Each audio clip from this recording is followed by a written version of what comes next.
আমি আপনাদের কাছে আজকে ক্ষমা চেয়ে নিচ্ছি। আজকে লাইভ অনুষ্ঠানটা করা যাবে না।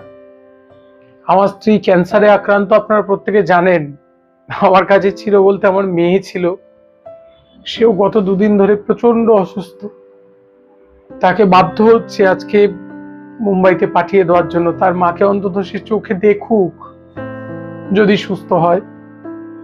তো এটা জগতের ধর্ম। তো খানিকটা কষ্ট হচ্ছে যে যার মুখ চেয়েছিলাম তাকেও আজকে ছাড়তে হচ্ছে, তাকে মুম্বাই পাঠিয়ে দিতে হচ্ছে।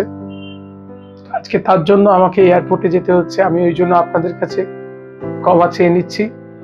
আজকে লাইভ অনুষ্ঠান সম্প্রচারটা হবে না, আপনারা দয়া করে ক্ষমা করবেন।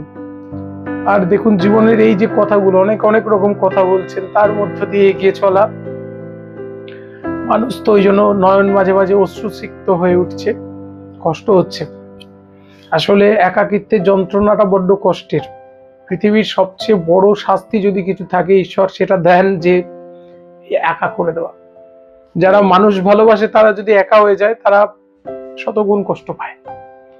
তার মধ্য দিয়ে আমি মাঝে মাঝে ওই মুক্ত আকাশের দিকে তাকিয়ে থাকি। এই আকাশে আমার মুক্তি আলোয় আলোয় খুঁজি। সবুজে সবুজে ভরা ঘাসেদের মধ্যে, গাছেদের মধ্যে দিয়ে প্রাণের আনন্দ খোঁজার চেষ্টা করি। এর মধ্যে যেটুকু ওই আমার ছোট বাচ্চাটার জন্য আমি চার মুখোপানে চেয়ে থাকতাম দিনের শেষে, যে ওর কাছে একবার ফিরতে হবে, কিন্তু সেই টানটাও আর রইল না। ও এবার ওদের কাছেই থাকবে, ওর মা যেখানে আছে সেখানে রাখার ব্যবস্থা হচ্ছে।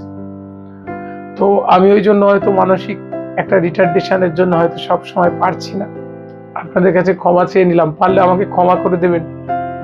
আজকে লাইভ অনুষ্ঠানটা হচ্ছে না, আর এই কদিন একটু ডিস্টার্ব থাকবে, মাঝে মধ্যে টাইম হয়তো মেনটেন হবে না।